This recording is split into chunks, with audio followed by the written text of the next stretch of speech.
Hey guys, so we're gonna do a health topic right here. So we're gonna talk about how you get protein without eating meat.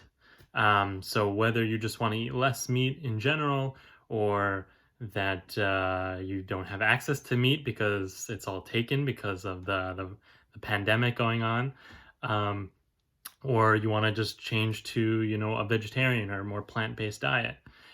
So there's many different things that you can do. There's like a misconception of like, oh, like where do people get your protein for if you're not having like eggs and meat and fish and all the stuff. And you can get plenty of protein. I've done meals where I've gone days where I haven't had any meat at all, and I've had 70 to 90 grams of protein, which is way more than you even need.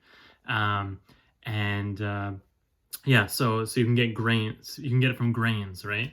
So there's rice, there's quinoa, millet, buckwheat, and also quinoa and buckwheat are complete proteins.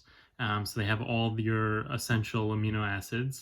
And you have like quinoa, buckwheat, will have 6 grams of protein in it per fourth of a cup. So usually I'll have, let's say, 3/4 of a cup to 1 cup. So if there's 6 grams of protein in 1/4 of a cup, and you have 3/4 of a cup, so that's already 18 grams of protein in there. And if you want to have a full cup, so then you have 24 grams of protein. So that's as much as, it's even more than, let's say, 3 ounces of meat, right there. Um, and also, so you have, let's say, also rice and beans, right? So rice is not a complete protein and beans is not a complete protein, but when you put them together, they fill in the gaps of each other and it becomes a complete protein. To have it rice and beans makes a complete protein when you have them together. And again, you have, let's say, 3/4 of a cup of rice. Rice has a little bit less protein than quinoa, but again, so you're going to have, let's say, 10 grams of protein in the rice, or let's say like 12 if you're gonna have like a full cup. And then you have beans. Beans also have like 6 to 7 grams of protein. So right there you have a cup of rice and you have some beans and you have like 17 grams of protein. So again, so we have grains, and so then legumes, right? So beans is one of it. Peas as well. So you have peas. Also, like a half a cup of peas has like 4 to 5 grams of protein.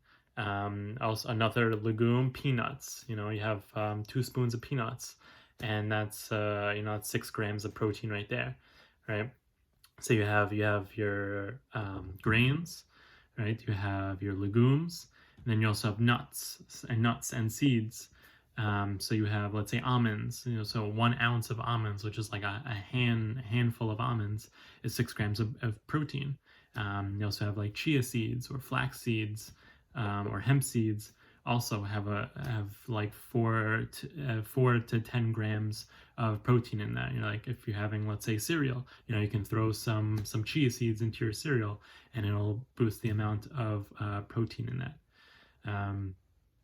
So yeah, so I hope that helps with anybody who's not able to have access to meat, or just wants to cut down on how much they have, or fish or eggs, whatever it is, and you want to go a little more plant-based, or it's the rice and beans, rice and legume, or just saying grains in general, grains and legumes, and nuts are very widely available in the stores.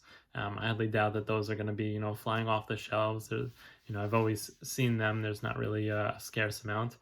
And you can get all your protein just from that. It's like a sample day, right? You can have, let's say, a bowl of cereal and some chia seeds, right? And so that alone will be like, let's say, 8 grams of protein. And then if you have, let's say, 3/4 of a cup of quinoa, and then some peas, so that's 24 grams of protein right there. And let's say you do that again, you have another grain, so you use rice or you use buckwheat or whatever, and then you use beans with that, right? Again, that's another 24 grams of protein. So right there, I mean, even just in those last 2 meals alone, is like 50 grams of protein. So that's plenty. That's all you need for the day. So there's plenty of ways to get your protein, and there's also many ways to make it in a very delicious and tasty way. with the use of spices. So I hope this helps. And if you like this, share this with your friends or anybody who doesn't know where you get your protein from if you don't have meat. You can share it with them as well.